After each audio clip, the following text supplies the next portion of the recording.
time! Sejam muito bem-vindos aqui a mais uma mentoria com os nossos alunos do Método PhD dos Estados Unidos, que a gente vem tirar as dúvidas aqui.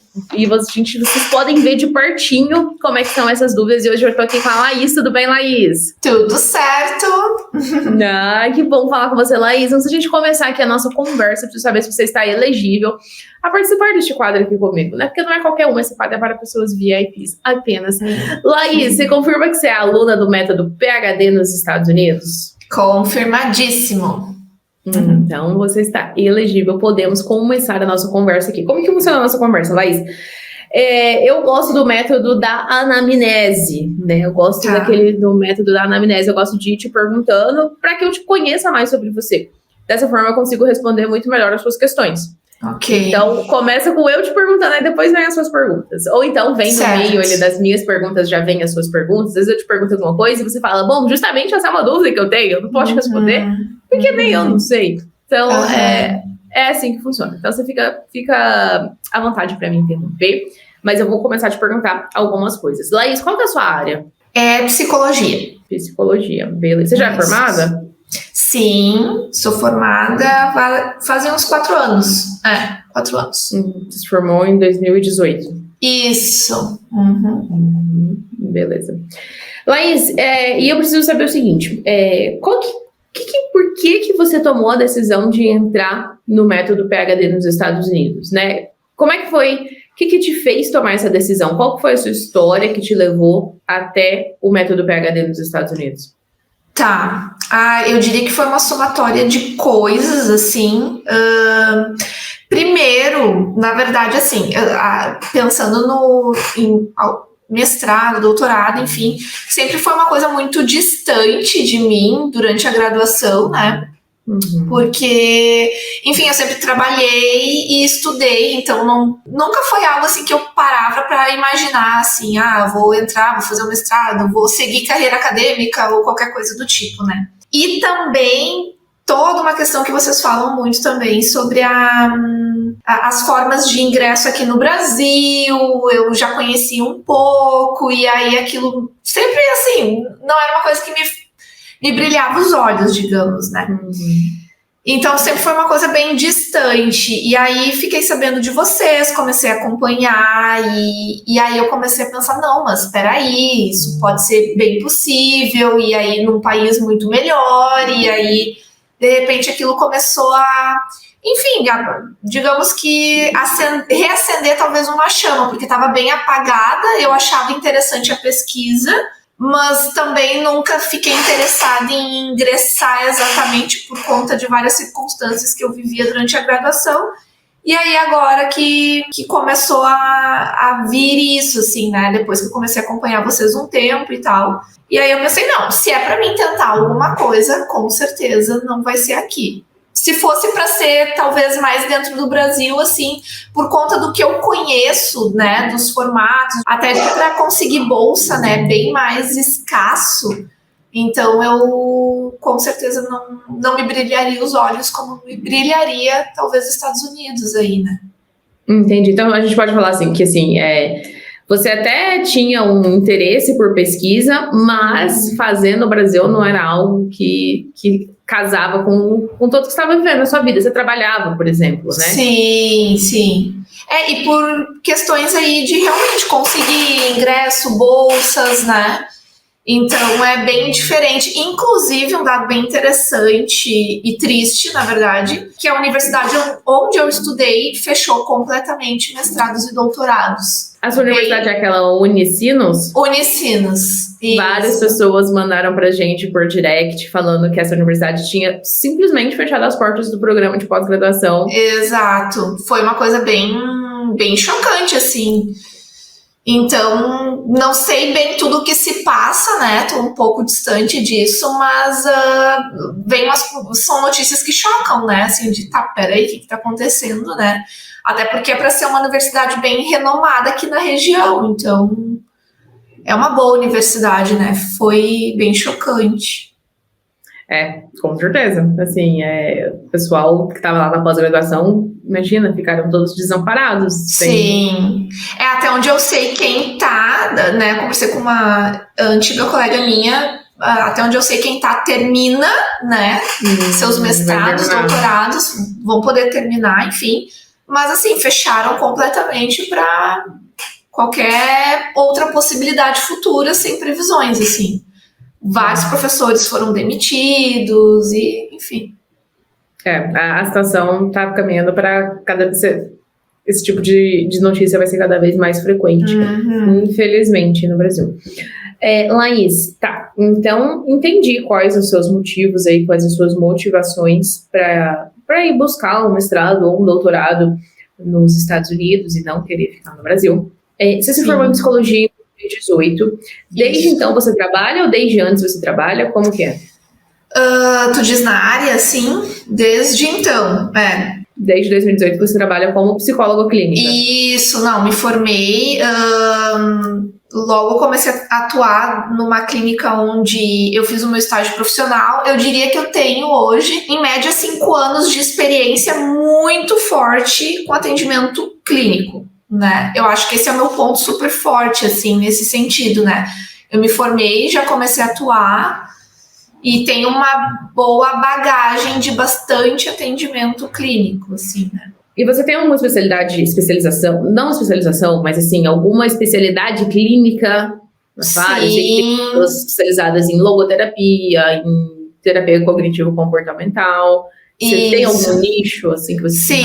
Sim. Eu trabalho com terapia cognitivo-comportamental, tenho a especialização aí na área. Você tem especialização? Tenho, Fiz a pós e a especialização, né? A sua especialização é a pós, né? Isso, a pós, que eu digo é... Foram quanto tempo? 2 anos. 2 anos. Teve trabalho de conclusão de curso? Teve. Então, não sei se já entra aí uma das questões, né, que tu estava comentando de perguntar ou não no meio. Sim. Mas, eu tive o trabalho de conclusão, não foi publicado. Esse, especificamente, eu não tive tanto interesse em publicar por conta, assim, foi um estudo de caso específico em que eu estava atendendo uma paciente, enfim. Então, fiz um estudo de caso sobre ela, sobre hipótese diagnóstica e entendimento do caso. Mas também, hoje, não tive interesse em ir atrás de publicar, nem hoje não me passaria muito em mente em rever e tentar publicar, por conta do caso em específico. Era um caso bem delicado, e aí se abriu muito um leque de hipótese diagnóstica, assim, né? Um entendimento depois, até quando eu fiz o encerramento do atendimento da paciente. Então, assim, não foi um TCC publicado. O TCC da graduação também, ele não foi publicado, né? Foi um assunto diferente, mas, assim... Foi o quê? Foi sobre síndrome de burnout. E a maioria dos artigos, assim, né, foi bastante, assim, artigos em espanhol que eu consegui buscar. O assunto tem bastante, né, artigos mais em espanhol, principalmente. Mas, enfim, não foi publicado, e são 2 TCCs não publicados, né? E isso é uma coisa que eu fiquei me questionando, assim, o qual isso poderia me prejudicar, que justificativa que se dá em cima disso, né? Para você não ter publicado. Bom, isso o comum é não publicar o TCC. As pessoas que publicam o TCC são as pessoas que são fora do comum. Então, fica tranquila. A maioria das pessoas não publicam o TCC. Isso é normal, não precisa você dar nenhuma explicação. No caso da sua especialização, talvez é um grau mais avançado, que você poderia querer publicar, já que era uma especialização. Você tem uma justificativa muito plausível, né? Era um caso de uma paciente muito particular, muito delicado, e você não queria expor este estudo de caso em específico. Então, assim, publicar não vai te prejudicar em nada, não ter publicado. O normal é não ter publicação.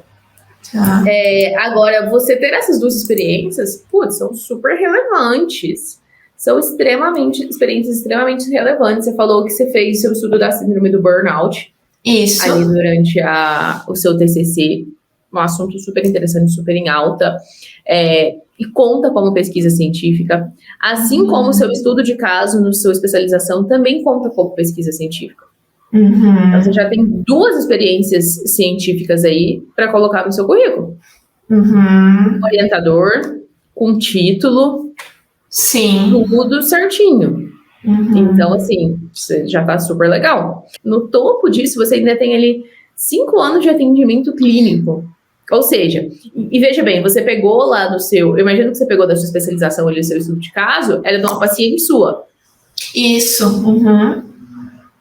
Veja, olha só quantas pessoas têm a possibilidade, têm a oportunidade de juntar a academia, de juntar o estudo que você estava fazendo ali na especialização com a prática clínica. Sim. Nem nos Estados Unidos isso é comum. Quem faz isso nos Estados Unidos é quem está fazendo, nem quem está fazendo, né? Porque lá nos Estados Unidos, para você, quando você está fazendo doutorado em psicologia clínica ou em PsyD, você ainda não clinica, você ainda não é um profissional da clínica médica. Então, veja bem, sabe quem que nos Estados Unidos faz isso que você fez? Que é pegar um paciente clínico seu, que você trabalha no seu profissional, e trazer para o âmbito da academia. Só professor, doutor. Só professor, doutor que faz isso. Ninguém mais tem a possibilidade de fazer isso. Porque ninguém mais tem a possibilidade de atender o paciente e, ao mesmo tempo, estar dentro da academia. Além de professor, doutor. Ó. Então, você tem que saber valorizar. Me surpreende isso. Você tem que saber valorizar você ter pegado a sua paciente e ter feito um estudo de caso com ela. Você tem que, isso aqui vai ser fenomenal. Inclusive, quando você for mandar os seus e-mails para os professores, eu ainda vou te perguntar aqui qual a área que você tem interesse dentro da psicologia. Esse daqui é um dos pontos ali que você pode abordar no seu background, né? Inclusive, eu gosto de fazer esse alinhamento entre prática e academia, prática e estudo. E isso vai ser um negócio que vai chamar super atenção. Não sei, assim, é fenomenal. Fenomenal esse negócio aqui. Tá, mesmo que não seja ali um estudo de caso, assim, porque não foi eu acho que é isso, assim, a gente meio que deprecia um pouco, né? É isso que eu ia falar agora. Você tá querendo arrumar um defeito aqui.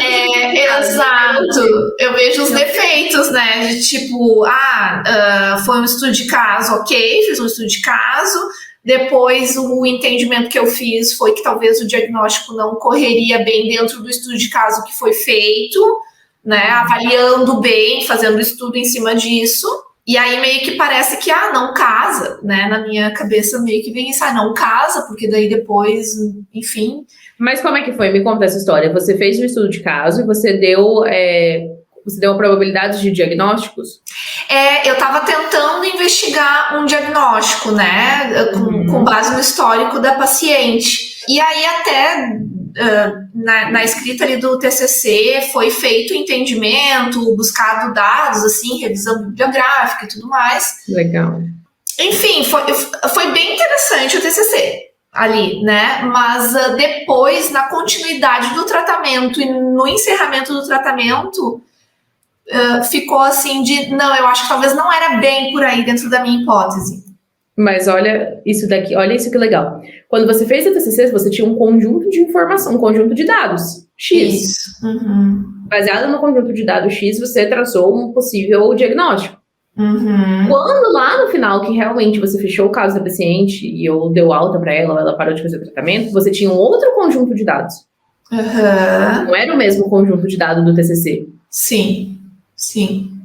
Então, e isso acaba sendo valorizado, né, para eles, no sentido de que não são dados quantitativos, né? É um estudo de caso.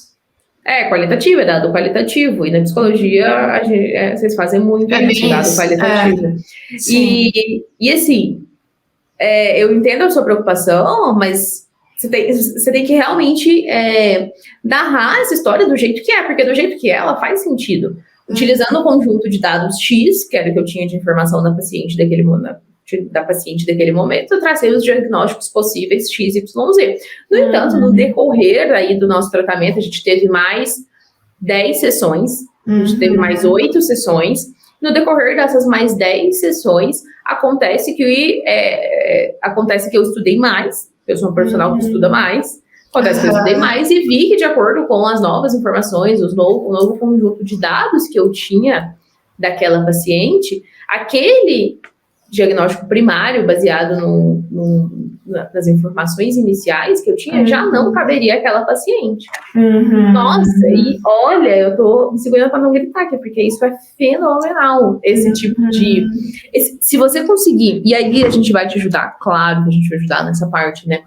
Mas se você consegue pegar esse seu TCC, que eu imagino que é o trabalho de pesquisa que você tem, que é mais aprofundado, que é esse TCC da especialização, eu imagino que você colocou bastante trabalho aí, teve que fazer revisão bibliográfica, teve que buscar na literatura diversas explicações para os diagnósticos que você vai dar dela.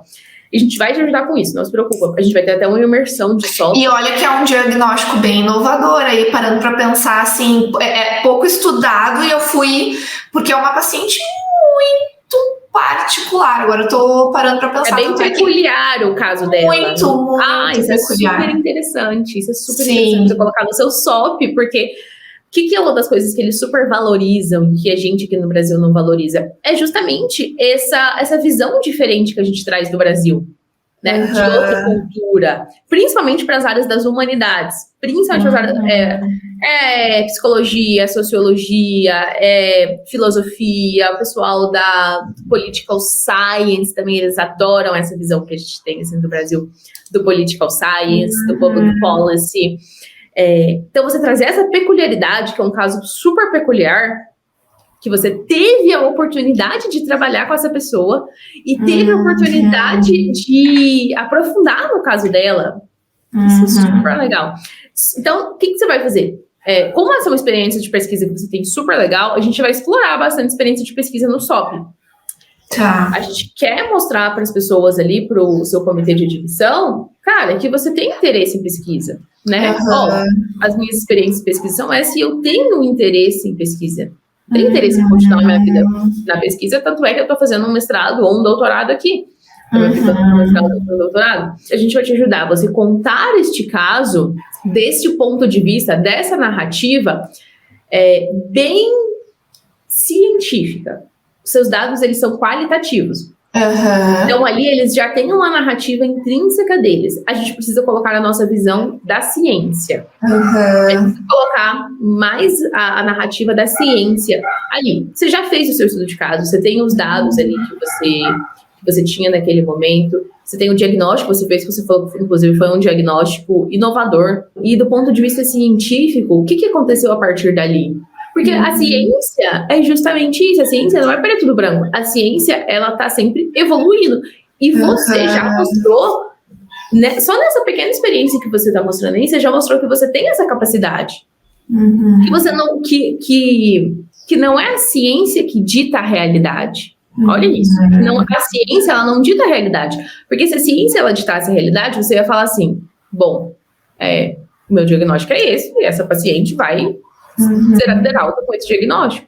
Mas não, você adquiriu mais dados e evoluiu ainda mais o diagnóstico para essa paciente para realmente convergir na realidade do que é. Sim. Eu adoro essas coisas assim. Então, quando você for contar essa experiência, ela tem que deixar tudo isso muito claro para o comitê de admissão, que você teve essa visão. Você sozinha fez isso. Olha como eu sou uma pessoa que pensa de forma independente. Você não vai falar isso. É por isso que a gente fala lá no SOP isso, Laís. A gente fala assim, quando a gente vai falar de SOP, de carta de recomendado, a gente fala assim, você não precisa falar assim, eu tenho espírito de liderança. Você não vai falar isso. Você não precisa falar, listar as coisas. Você vai falar, bom, quando eu estava na graduação, eu era a presidente do Grêmio Estudantil e eu tinha 50 pessoas que eu liderava. Isso é mostrar que tem liderança. É igual você, Laís, você fala assim, eu tenho pensamento crítico. Eu consigo pensar de forma crítica. Não precisa falar isso. Você mostra, através da experiência, que você consegue pensar de forma crítica, que você consegue alinhar o pensamento científico com a prática clínica. Então, você não precisa falar. A gente pode até falar ali no longo só para fechar o parágrafo, né? Para fazer aquela closure, para fazer o fechamento do parágrafo, mas o seu parágrafo inteiro está mostrando isso de você. Não tem necessidade de eu ficar falando isso. E esse é um erro muito comum que as pessoas cometem, tanto na carta de motivação, quanto na carta de recomendação. Aí fica lá listando coisa, eu sou a Laís, eu sou muito boa em atendimento clínico, eu sou maravilhosa em atendimento de mim, eu tenho um pensamento crítico, eu consigo fazer esse alinhamento entre literatura científica e os problemas dos meus pacientes. Eu consigo fazer isso, tá? Mas me mostra como que você faz.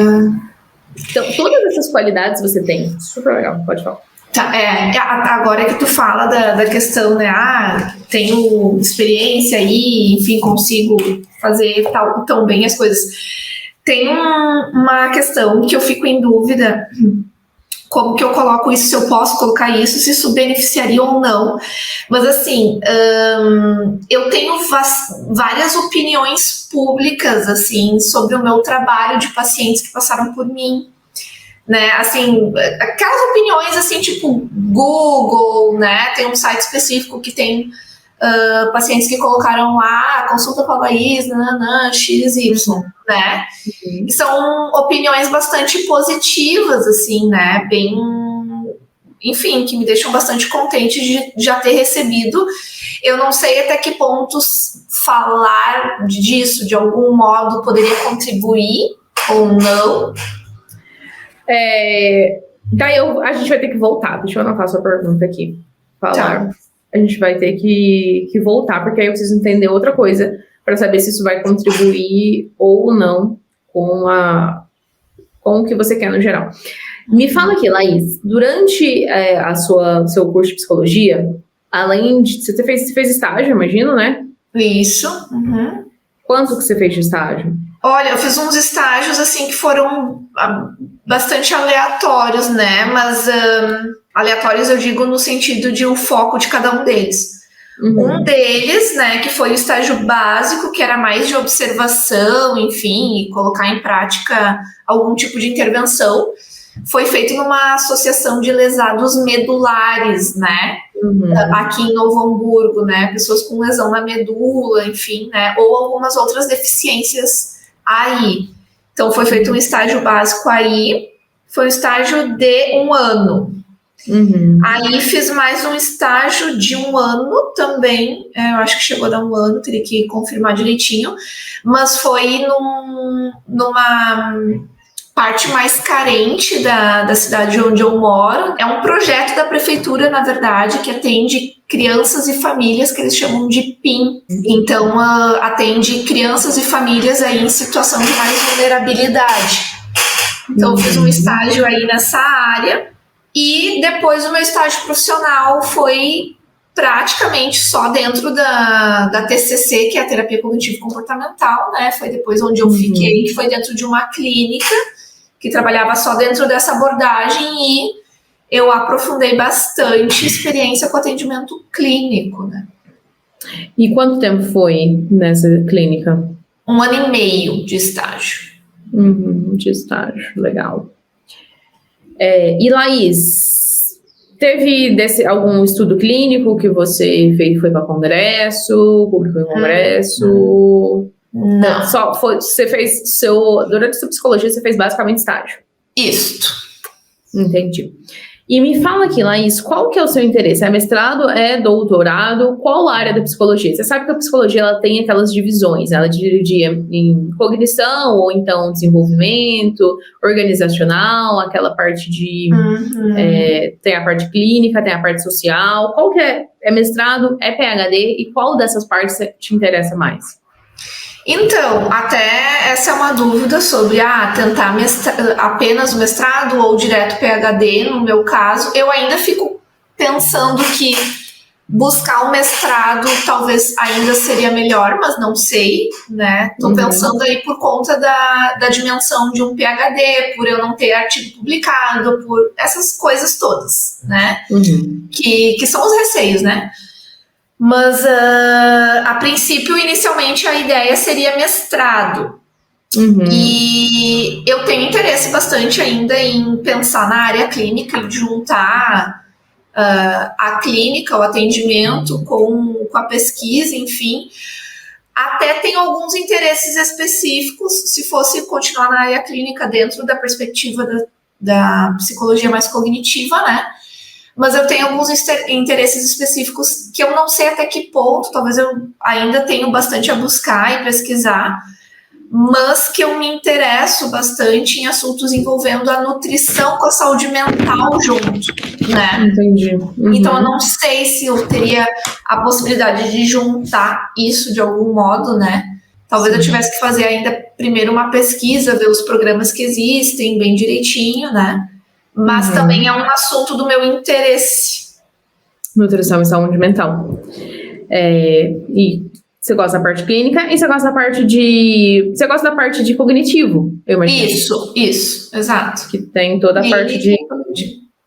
Exato. Tem toda a parte de... A parte de clínica, ela é separada da parte de cognitiva. Você já viu os programas? Sim, eu já dei uma olhada mais por cima, né? Não foi uma coisa bem aprofundada. Mas sim, eu sei que eles têm umas divisões diferentes, bem diferentes do que ocorre aqui no Brasil, né? Até porque aqui eles são bem focados, é a abordagem X, né? E os programas lá são um pouco diferentes, pelo que eu pesquisei, assim. Principalmente mais parte cognitiva e pelo que eu mais vi de programas, assim. Mais a psicologia cognitiva e área organizacional também, né? Como grande... Eles têm essas divisões. Eles têm essas divisões. É dividido, a clínica é bem dividido, né? Então, o pessoal da clínica fica ali no seu nicho da clínica. Tem o pessoal da cognitiva, e aí na psicologia cognitiva entra bastante parte de estudo de neurotransmissor, estudo de... uns estudos um pouco mais bioquímicos, talvez, né? Então, por exemplo, o Antônio vai para a parte de cognitivo, o Antônio lá, nosso convidado de psicologia, ele está indo para essa parte de cognitivo, reconhecimento facial, parte de memória, parte de desenvolvimento, como que a criança aprende. Essa daí é o que eles estudam mais na cognitiva. A parte organizacional, essa parte tem bastante parte de empresa, né? Eles gostam bastante de estudar essas psicologias de empresa. E essa parte de nutrição e saúde que você falou, não sei se você chegou a ver na biblioteca de mentores a mentoria com a Letícia. Você chegou a ver? Não cheguei a ver. Anotei para você ver. A Letícia passou um programa super legal. Eu esqueci o nome do programa que ela passou. Mas é um programa que é tipo saúde comunitária integrada. E aí integra, né, tanto a parte da nutrição, quanto a parte de socialização, quanto a parte de saúde mental.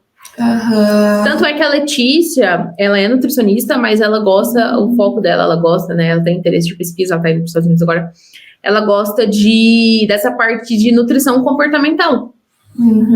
Só que ela gosta da parte da nutrição comportamental. Você gosta do contrário, né? Da nutrição na saúde mental. Tu sabe que eu me instiga muito um interesse assim, de como a nutrição em si beneficia ali, ou como que isso age na saúde mental como resultado, né?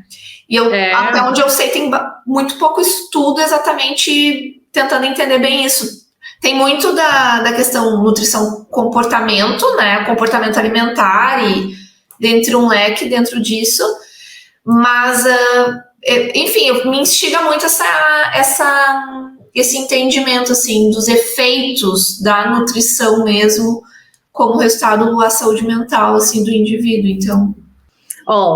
esse departamento de psicologia aqui é da Ohio State University.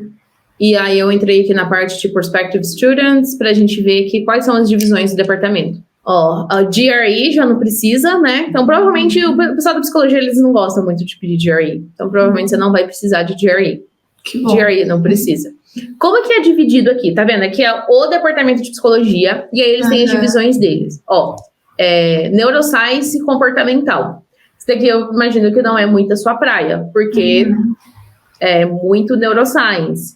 Vai ser muito abrir cérebro do ratinho, né? Aplicar injeção no ratinho, e não é muito a sua praia. Tem a parte de clínica aqui, e dividido tem a parte de cognitivo junto aqui, e tem a parte de cognitiva, de neurociência cognitiva.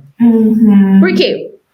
Qual que vai ser a diferença aqui? Na parte de cognitiva que você tá vendo aqui, vai ser uma cognitiva mais do que você faz, uma terapia cognitiva comportamental, vai ser uma parte mais teórica. E aqui na parte de neuroscience cognitiva vai ser uma parte mais laboratorial. E olha aqui o que mais que eles têm. Ó, Decision Psychology, imagino que estudos de decisão dentro da psicologia, né? Psicologia Developmental, do desenvolvimento. IDD, que eu não sei do que se trata.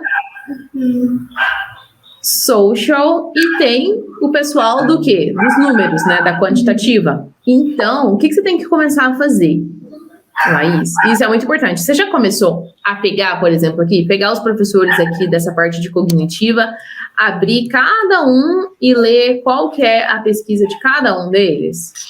Eu já, como eu te disse, né? Eu acabei fazendo meio por cima ainda essa busca até entre uma das dúvidas, né? Não sei se a gente deixa para depois. Pode. Mas é sobre como guiar melhor, porque assim, a minha intenção seria tentar aí, né, a aplicação para o próximo ano, né? Sim, dá tempo. Final de 2023 aí, né? E aí a minha dúvida é como organizar bem as coisas de cada coisa, porque já vi, né? A gente tem aí vocês dão todo um planejamento completinho de a cada período do ano, mas a minha dúvida é começando desde agora, né? Porque vocês têm um planejamento para o pessoal que vai aplicar já para o final do ano, né? Sim. Mas pensando desde agora, até porque eu tenho as dúvidas em relação a inglês, né? E, enfim. Só pra gente terminar aqui, esse departamento aqui, ele tem bolsa, tá? Para todos os estudantes aceitos. Então, esse é um departamento que tá super dentro, vale a pena você olhar. Agora, voltando aqui pra gente falar sobre essa questão do planejamento. A minha intenção seria aplicar ano que vem. Por quê? Ano que vem. Porque, na verdade, eu adoraria fazer esse ano, mas eu me sinto super insegura ainda em relação ao inglês. Entendi. Isso é uma outra coisa, né? Vocês falam, trazem a ideia do inglês básico pro TOEFL, enfim, né? E aí, isso é uma coisa que fica na minha cabeça. O que vocês consideram o básico, o meu básico, o básico que eu faço lá na minha aula lá de inglês também, né? E até eu ficava com essa expectativa de, quem sabe eu tento fazer o TOEFL ainda esse ano, enfim. Mas até numa conversa com um professor meu, né, que eu faço aula de inglês aí com um professor particular, eu meio que ganhei um balde de água fria, digamos assim, porque ele me trouxe aí uma ideia, mais na verdade com a prova do IELTS, que ele já fez, então ele mais me mostrou um pouquinho como funcionava, não o TOEFL, mas o IELTS ali, né, ele fez o Duolingo depois também. Mas aí eu fiquei bastante, assim, reflexiva, assim, de daqui a pouco estender mais e me pegar mais nesse inglês primeiramente, né? Entendi, vamos lá. Bom, é o seguinte, essa pergunta que você fez é super interessante. O que a gente considera inglês básico? Você saber passado, presente e futuro. Aqueles verbos do passado, presente e futuro. Presente, I do. Futuro, I will. Passado, I did. Bom, eu sei isso, já tive contato com inglês. Você já tem inglês básico. Então, você tem inglês básico. Check. Ok. Sim. Check. Temos inglês básico. Sim. O que você precisa fazer? Eu não vou nem comentar sobre o que seu professor de inglês falou, assim, não sei de onde ele tirou isso, assim, não a gente tem experiência, a gente sabe, o TOEFL é a melhor opção. Para quem quer fazer mestrado, doutorado nos Estados Unidos, o TOEFL é a melhor opção. O TOEFL, ele é um inglês americano, enquanto o IELTS, ele é um outro tipo de inglês. O TOEFL, ele tem uma disponibilidade muito maior de recursos para você estudar do que o IELTS, infinitamente maior. E o TOEFL, ele aceita em 100% das universidades americanas, 100%. Sim. Você não vai correr o risco de você entrar na universidade ali e ela falar, não aceito o TOEFL, mas corre o risco de você entrar na universidade e ela falar, eu não aceito o IELTS, ou eu não aceito o Duolingo. Então, assim, sem sombra de dúvidas, o TOEFL, ele é a melhor opção. Em relação à sua segurança, o que eu queria propor para você fazer aqui pra gente? Realmente te dar um plano de ação e você começar a parar. Pode continuar com suas aulas de inglês, com seu professor de inglês, mas realmente ir para a próxima etapa, que é realmente começar o preparatório para o TOEFL. Eu não sei se você já entrou no site da ITS, você já entrou? Já faz um tempinho já, mas já... A ITS é a empresa que aplica a prova do TOEFL. Então, o que a gente recomenda para quem já tem um inglês básico, mas está com essa insegurança de começar até a estudar para o TOEFL mesmo, sabe? Você entrar no site da ITS, a ITS ela tem um simulado oficial da ITS. É um simulado, ele é pago. Mas ele é um simulado que vale muito a pena fazer. É o simulado oficial. Por que ele vale a pena fazer? Porque ele é uma prova do TOEFL. Você vai lá, você vai sentar na sua cadeira. Você já fez aquela nossa imersão no TOEFL? Aquela de final de semana? É só final de semana? Não, essa não. Então, entra lá na parte do TOEFL, porque a gente tem duas separações para o TOEFL. Primeiro, essa é a imersão. É uma imersão de final de semana, para você assim, eu não sei o que é TOEFL, meninas.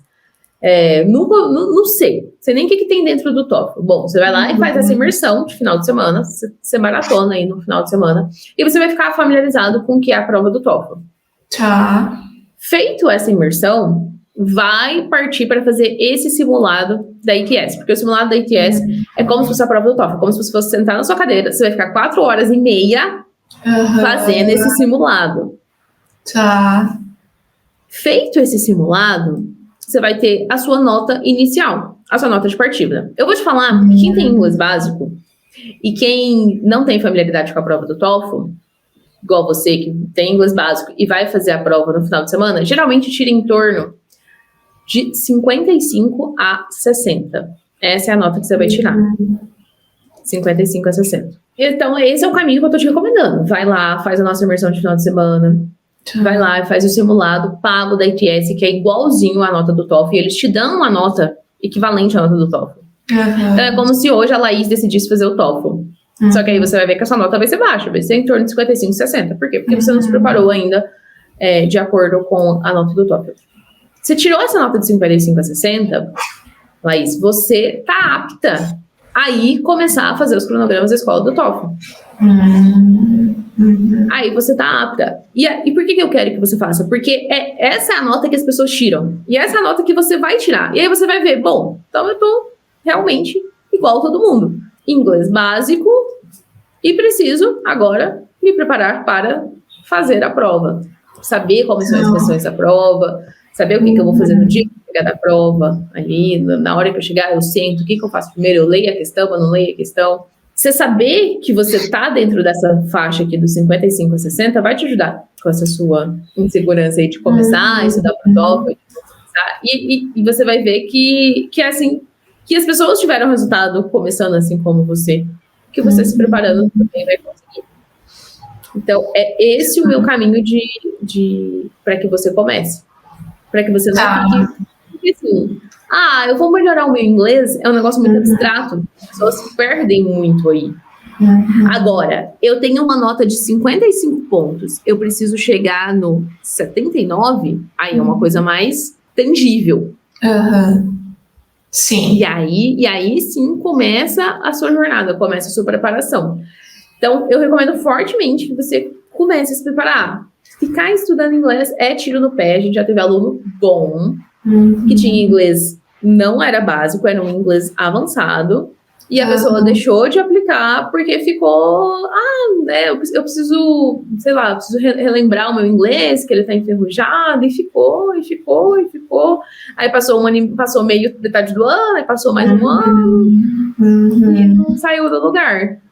Tá, sim. É que começa a chegar perto disso, começa a vir um medinho, assim, né? De, ai meu Deus, será que eu tô preparada para isso? Enfim. Mas esse plano que eu tô te dando aqui, Laís, ele é a prova de medos. Ele é bem objetivo. Não tem muito espaço, né, para você. E se eu tirasse essa nota, sei lá, 55 a 60, eu poderia me preparar ali para chegar no 79 com aquele plano de 3 meses? Ou seria ideal o de 6? Seria ideal de 6. Tá. Para você. Seria ideal de 6. E aí, como o de 6 ele não tá tão extenso, esse de 6 meses, ele dá para você fazer ele em 3 meses. Depende o que depende? Depende de quantas horas por dia você tem para estudar. Se você tem 2 horas por dia para estudar, dá para você fazer o de 6 meses em 3. Tá. Tranquilo. Com 2 horas. Com 2 horas por dia. Tá. Agora, se você tem só 1 hora, aí você vai demorar 6 meses. Então, assim, Laís, tá super tangível no seu caso. Eu acho que você precisa só dar o primeiro passo, né? Ter uma meta mais clara na sua cabeça. Qual que é a minha meta? Bom, é sair dos 55 e chegar nos 79. Essa é a minha meta. Sim. Eu tava um pouco mais empolgada um tempinho atrás ali, e aí depois tendo essas conversas com o professor, eu fiquei um pouco mais, ai meu Deus. Não, é entendível, porque o professor de inglês, ele tá num contexto diferente, né? Sim.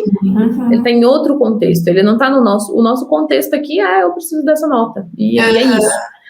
O professor de inglês, a gente tem uns professores de inglês que às vezes eles estão preocupados com o que você vai fazer quando você chegar lá. Não, calma, isso é outra etapa. Sim, outra coisa. Outra coisa pra se preocupar depois. É uma preocupação de cada vez. Qual que é a minha preocupação agora? Que eu tenho preciso de um papel que tá escrito que Laís tirou esta nota. É só isso que eu preciso. Sim. Eu preciso desse papel atestando isso. Com a gente te acompanhando, você não tem espaço para errar. E aí fica mais fácil, porque, né? Quando você tem tempo, tanto na sua rotina quanto ao longo de anos, ainda dá para você ter um espaço. Agora, aqui a gente tem que te acompanhar para você não ter espaço de erro. Assim, todo esse espaço eu com certeza consigo me organizar para fazer, né?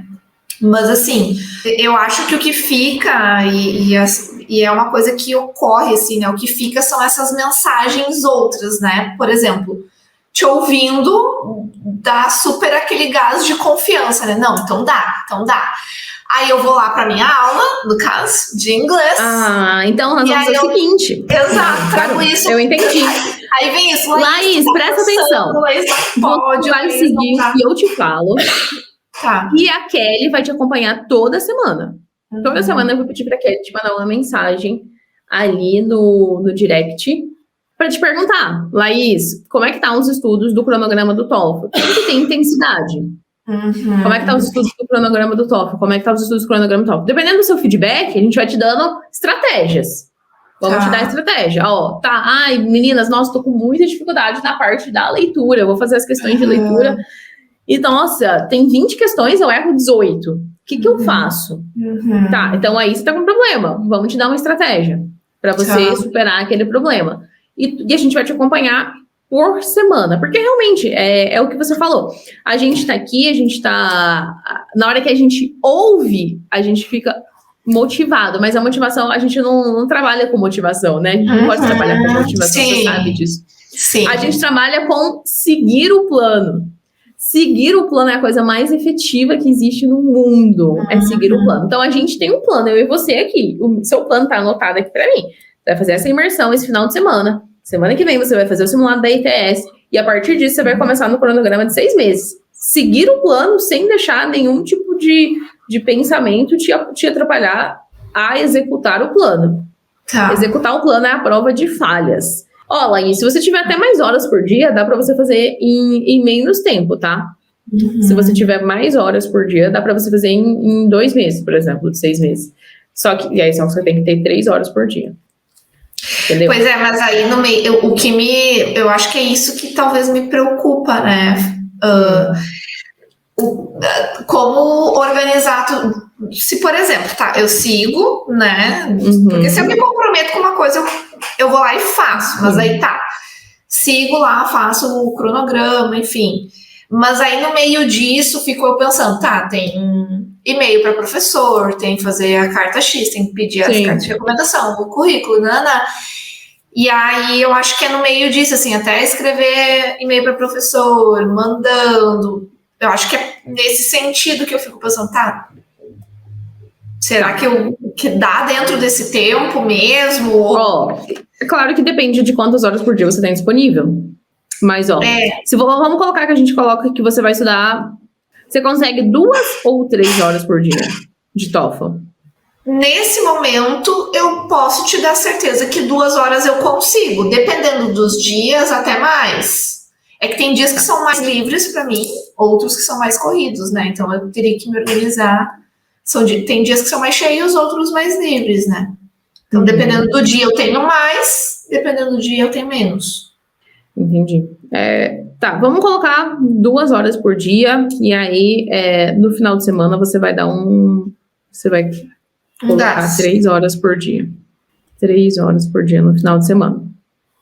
Bom, isso só para o TOEFL. Outras coisas que você precisa fazer. E-mail. Você já fez seu primeiro e-mail? Não. Tá, então você precisa fazer e-mail. Procurar programa. Você não fez, né? Precisa começar a explorar programa. Isso é importante porque você vai se descobrir ali quais os professores que você gosta, quais as áreas de pesquisa que você vai ter mais afinidade. Então, você precisa procurar programa e mandar e-mail para o professor. Isso daqui é o que mais vai demandar do seu dia, porque as outras coisas, carta de motivação e carta de recomendação, com a nossa recomendação ali, você você segue os nossos modelos, segue as nossas templates, dá uma olhada nas nossas orientações. Isso daí você faz um pouco tempo, tá? Pode acreditar. E aí você vai mandar pra gente dar uma olhada nessas cartas, mas você faz em pouco tempo. O que mais vai te demandar agora nesse momento, de horas no seu dia, por exemplo, é procurar e-mail, procurar programa e e-mail. Isso você precisa, não tem negociação em relação a isso. Tem que começar a fazer e tem que começar a fazer agora. Tá, e se eu procuro e-mail, mando e-mail, o professor me pede uma entrevista, aí sim, aí eu fico, meu Deus. Não, aí você tá tranquila. Aí você vai lá, você vai se preparar com o material da nossa entrevista. Você tá bem. Aí você vai se preparar com o material da nossa entrevista. Aí aí vai ser interessante, porque você se comprometeu a 2 horas só por TOEFL. Porque aí, esses outros dias que você tem mais livre, você vai ficar ali se preparando para essa conversa com o professor, aí você vai pesquisar sobre a pesquisa dele, aí você vai fazer aquele resuminho do seu currículo. Então, esses tempos que você tem mais livre, deixa para você falar com o professor. Tá. Então, vai ser bom que você vai se comprometer só 2 horas por dia de TOEFL. E-mail e programa é a sua prioridade agora. Você precisa começar a procurar programas. E aí, você precisa começar a procurar programas e já ir mandando esses e-mails. Desde já, a gente já pode começar a mandar esses e-mails. Vamos colocar que você precisa de 1 hora por dia para procurar programa. Então, 1 hora ali do seu almoço, você pegou e foi procurar programa. Procurei aqueles programas, no final do dia, eu já vou mandar e-mail para aqueles professores que eu gostei. Naquele mesmo dia. E aí, você cria uma rotina. Os dias que você tiver mais livre, você tem quantos dias mais livres por semana? Olha, tem 2 dias bem livres para mim durante a semana. Então, nesses dias que você tem bem livres durante a semana, você vai procurar programa e já vai mandar e-mail para os professores ali nos mesmos dias. Talvez nos dias que você não tem tão livre, você só procura o programa e deixa ali o nome do professor. Aí depois você manda um e-mail. Tá. E aí, desse jeito você vai conseguir evoluir. Porque se a gente pensa que demora, que me demanda muito tempo, mas é só no comecinho, Laís. Acredita em mim. Não desiste. No comecinho fica meio... é tipo uma academia, sabe? No comecinho você fica... Ai, meu Deus, é muito difícil. Mas aí vai pegando o ritmo. Não pode desistir na primeira semana. Até porque você não vai desistir, você vai continuar aqui com a gente. Então, assim, por mais que você pense que não tá andando, não tá evoluindo, que você tá demorando muito, porque esse para mim, esse é a principal coisa que vai te boicotar. Você pensa, nossa, eu tô demorando muito, então eu vou demorar muito assim para sempre. Isso daqui não é viável para sempre ser assim. Entendeu? Mas não é assim. Eu tô demorando muito e para sempre vai ser assim. Sim. Vai evoluir. Então, fica calma. E aí é isso. Tá. É isso. Então, assim, Laís, tô aqui com todo o seu planejamento. Você vai estudar pro TOEFL 2 horas por dia. Você vai procurar programa e mandar e-mail. Ok. durante a semana. E aí, você pode mandar lá na comunidade pra gente, seu primeiro e-mail, pra gente dar uma olhada, e resposta de professor, a gente sempre te ajuda. Então, fica mais tranquilo, assim, porque você tem a gente, você não, né, você não vai... Sim. Não vai um professor te responder e você vai não saber o que responder. Você tem a gente. Sim, não, com certeza. E uma pergunta, né? A questão do GPA ali. Eu fiz alguns cálculos ali conforme era ensinado, isso eu fiz. E eu sei isso, a primeira planilha deu, eu acho que foram 2 cálculos. A primeira planilha deu 364. E na outra, que seria aquela planilha de cálculo para tentar aumentar um pouco esse, né, o GPA, deu 3,75. O que tu me indica, pensando nessas 2 formas de calcular? Pode usar o de 3,75. Mas lembra que você tem uma graduação e uma especialização. Eu preciso incluir a especialização. Não. Você vai fazer um GPA para cada, né? Só que você tem que usar o mesmo método para as duas, para os 2 que você vai calcular. Depois você dá uma voltada lá na aula de GPA. Você vai calcular um GPA para cada, você vai ter um GPA para sua graduação e você vai ter um GPA para sua especialização. E aí você tem que calcular e usar o mesmo método para os 2. E aí você pode usar o que te beneficia mais, mas usar o mesmo método para os 2. E aí é isso que vai, os 2 GPAs nesse... Os 2 GPAs que vai subir lá na sua aplicação. As 2 notas. E as 2. Então, você precisa calcular das 2 e você precisa calcular pelo mesmo método das 2. Porque, tipo assim, se um método beneficia mais a graduação e o outro método beneficia mais a especialização, aí não pode. Sim. Aí você tem que escolher um deles. Essa era a minha dúvida, que eu tinha esses 2 números, né? No caso, 2 cálculos. E qual eu poderia utilizar, né? Então, a regrinha você pode utilizar o que te beneficia mais, desde que você utilize o mesmo cálculo para todos os seus GPAs. Eu ia voltar só naquela pergunta que eu acabei te fazendo das opiniões públicas dos pacientes. Isso, por que eu não te respondi isso daqui? Porque eu não sei qual área que você vai aplicar ainda do mestrado ou do PhD. Eu acho que você vai partir para essa área mais da saúde mental, da terapia cognitiva. Eu acho que quando você for olhando os professores, você vai ver que eu sinto que essa área vai ser a que vai te interessar mais. Não deixa de assistir a aula da Letícia lá, para você ver. Sim. Eu sinto que essa área vai ser a que vai te interessar mais. Então, partindo disso, que se você for aplicar para um PhD, para um programa que ele é mais voltado para a parte metodológica, o que é a parte mais metodológica? É um programa que você está aplicando ali, que os 3 professores que você listou na sua carta de motivação, eles estudam coisas mais da biológicas, né? Por exemplo, cognição, desenvolvimento infantil, cognição infantil, cérebro de adulto que sofreu alguma lesão. Essa parte cognitiva mais prática. Essa parte cognitiva mais de... Como é que eu posso explicar? Mais de comportamento, por exemplo. Tem professor que estuda, por exemplo, os efeitos do estresse. Os efeitos de terapia cognitiva para pessoas com estresse pós-traumático, que foi para a guerra, que participou de coisas assim. Se você partir para programas com vieses mais práticos, de ciência mais prática, de ciência mais científicos, este dado não vale a pena de ser incluído no seu SOP.